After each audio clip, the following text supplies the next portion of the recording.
जब बात यूपी की जाती है तो लगातार पुलिस प्रशासन की कड़ी कार्रवाई नजर आती है। तो आपको दिखाते हैं कि पिछले 48 घंटे में उत्तर प्रदेश में कहां पर एनकाउंटर हुए हैं। सबसे पहले ये तस्वीरें आपके टीवी स्क्रीन पर आपको दिखा दें। अलग अलग जगहों पर एनकाउंटर हुए। तस्वीर सहारनपुर से सामने आई।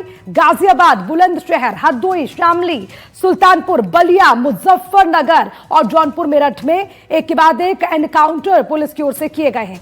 48 घंटे में 10 एनकाउंटर, और ये 10 एनकाउंटर की तस्वीरें आपके टीवी स्क्रीन पर आपको दिखा रखे हैं। किस तरह से पुलिस प्रशासन लगातार पुलिस बदमाशों को पकड़ने के लिए सतर्क है, अलर्ट है, क्योंकि उत्तर प्रदेश के मुख्यमंत्री योगी आदित्यनाथ कहते हैं कि या तो अपराधी अपराध छोड़ दे या फिर उत्तर प्रदेश छोड़ दे, और उसी की तर्ज पर पुलिस प्रशासन लगातार कार्रवाई कर रहा है। ये तस्वीरें आपको दिखा रखे हैं। पिछले 48 घंटे में 10 एनकाउंटर की खबर सामने आई है, और ये अलग अलग जगह हैं, जैसे मेरठ, जौनपुर, मुजफ्फरनगर, बलिया, और उसके अलावा सुल्तानपुर, शामली, हरदोई, बुलंदशहर, गाजियाबाद, सहारनपुर की तमाम तस्वीरें आपको दिखा रखे हैं, जहां एनकाउंटर के बाद बदमाशों को पकड़ने में पुलिस कामयाब रही।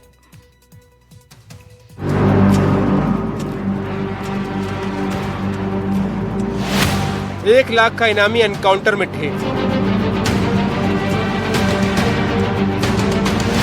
पुलिस की गोली और लंगड़ाने लगे बदमाश।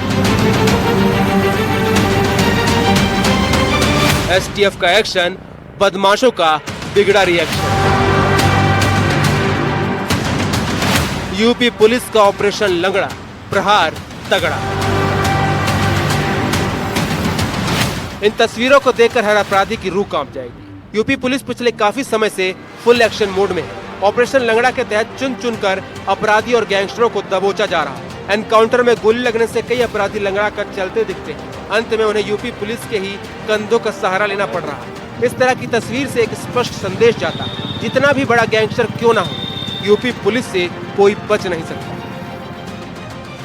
सहारनपुर में यूपी एसटीएफ ने एक बड़ी कार्रवाई की। 1 लाख के इनामी और हत्या के आरोपी सिराज अहमद को मुठभेड़ में मार गिराया। सिराज अहमद पंजाब हरियाणा बॉर्डर में सहारनपुर में दाखिल हुआ था, और पुलिस को शक था कि वो किसी नई वारदात की योजना बना रहा है। सिराज अहमद पंजाब हरियाणा बॉर्डर से सहारनपुर में दाखिल हुआ था, और पुलिस को शक था कि वो किसी नई वारदात की योजना बना रहा है। एसटीएफ टीम ने उसे घेराबंदी के दौरान रोकने की कोशिश की, जिस पर उसने पुलिस पर फायरिंग शुरू कर दी। जवाबी फायरिंग में सिराज गंभीर रूप से घायल हो गया। उसे तुरंत अस्पताल ले जाया गया, जहां उपचार के दौरान उसकी मौत हो गई। उत्तर प्रदेश के सहारनपुर में एसटीएफ और बदमाश के बीच मुठभेड़ हो गई। मुठभेड़ में गोली लगने से 1 लाख का इनामी बदमाश ढेर हो गया। मुठभेड़ में मारा गया बदमाश सिराज अहमद जनपद सुल्तानपुर का रहने वाला था, और सुल्तानपुर के चर्चित अधिवक्ता हत्याकांड में वांछित चल रहा था। मौके से एसटीएफ ने भारी मात्रा में सामान बरामद किया, जिसमें 2 पिस्तौल, 30 बोर और 32 बोर, जीवित कारतूसों की बड़ी खेप, motorcycle, 4 mobile phone, wifi dongles, Aadhaar सहित कई दस्तावेज शामिल हैं। पुलिस के कंधों के सहारे लंगड़ाते बदमाश की इन तस्वीरों को देखिए। ये तस्वीरें यूपी के हरदोई से हैं, जहां पुलिस और बदमाशों के बीच मुठभेड़ हो गई। इस मुठभेड़ में पुलिस की गोली लगने से 2 बदमाश घायल हो गए, जबकि उनका तीसरा साथी भी गिरफ्तार किया गया। पकड़े गए आरोपियों के कब्जे से 56,000 रुपए नकद, 3 तमंचे, 3 जिंदा व 2 खोखा कारतूस, शटर काटने के उपकरण बरामद किए गए।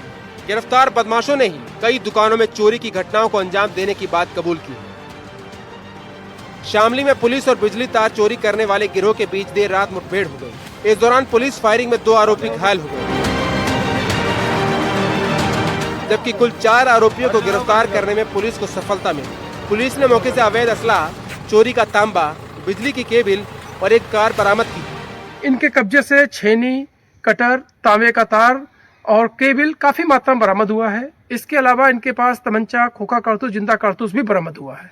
घायलों को अस्पताल भेजा जा रहा है। अन्य आवश्यक विधिक कार्रवाई की जा रही है। सर, इन पर कोई पुराने भी केस हैं? बिल्कुल पुराने अभियोग हैं। बताने जैसे तालिब के ऊपर 3 अभियोग पूर्व पहले हैं। इसके अलावा इकबाल के ऊपर भी अभियोग है। रविंद्र कश्यप 4 बार जेल जा चुका है, इस पर भी 4-5 अभियोग हैं। सभी का एक क्रिमिनल हिस्ट्री अच्छी खासी है। सभी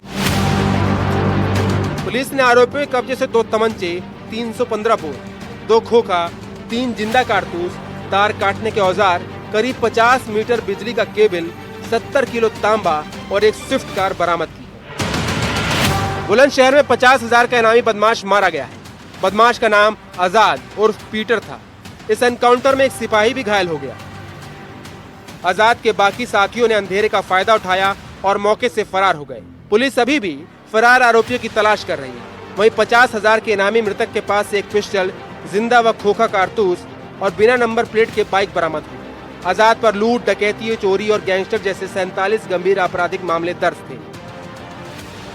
कंधे के सहारे इन बदमाशों को ले जाती पुलिस ने समय रहते बदमाशों को दबोच लिया। यूपी के बलिया में ये सभी एक घटना को अंजाम देने के लिए इकट्ठा हुए थे। इसके बाद बदमाशों की पुलिस के साथ मुठभेड़ हुई, जिसमें 4 बदमाश घायल हो गए। ये सभी बदमाश एक युवक की हत्या में वांछित थे।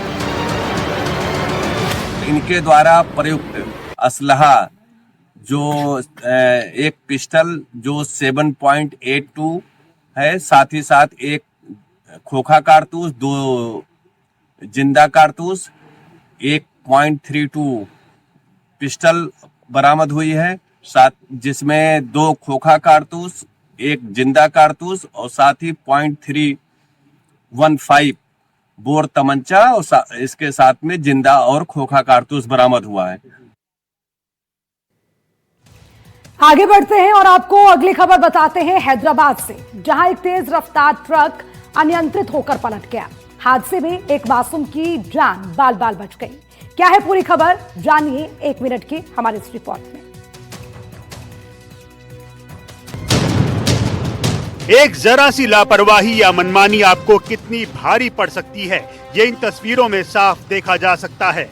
ट्रक चालक की लापरवाही और ट्रैफिक रूल्स का पालन न करने का नतीजा देखिए। एक मासूम बच्चा तक बड़े हादसे का शिकार होते होते बच गया। तस्वीरें हैदराबाद की हैं, जहां एक तेज रफ्तार ट्रक अनियंत्रित होकर पलट गया और एक दुकान में जा घुसा। ट्रक की टक्कर से दुकान का सारा सामान बिखर गया और एक लोहे की जाली मासूम बच्चे पर गिर गई। गनीमत रही, बच्चे की जान बच गई। बताया जा रहा है कि ट्रक लोहे के सामान से भरा था, जिसकी वजह से ड्राइवर का संतुलन खो गया और वो पलट गया। वहीं घटना के बाद करीब 2 घंटे तक यातायात बाधित रहा। बाद में पुलिस ने ट्रक को साइड करवाकर यातायात फिर शुरू करवाया।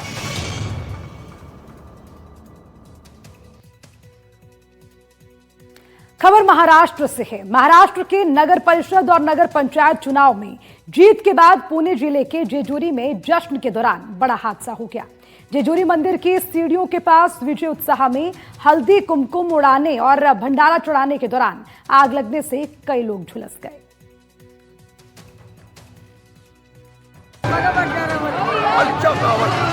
जीत की खुशी, रंगों की बौछार और भक्ति का माहौल, लेकिन जेजूरी में ये जश्न चंद सेकंड में मातम में बदल गया। नगर पालिका चुनाव में जीत के बाद खंडोबा किले की पहली सीढ़ी पर चल रहे विजय जुलूस के दौरान कलरफुल स्प्रे से निकली ज्वलनशील गैस वहां जल रही ज्योत के संपर्क में आई और अचानक आग भड़क उठी।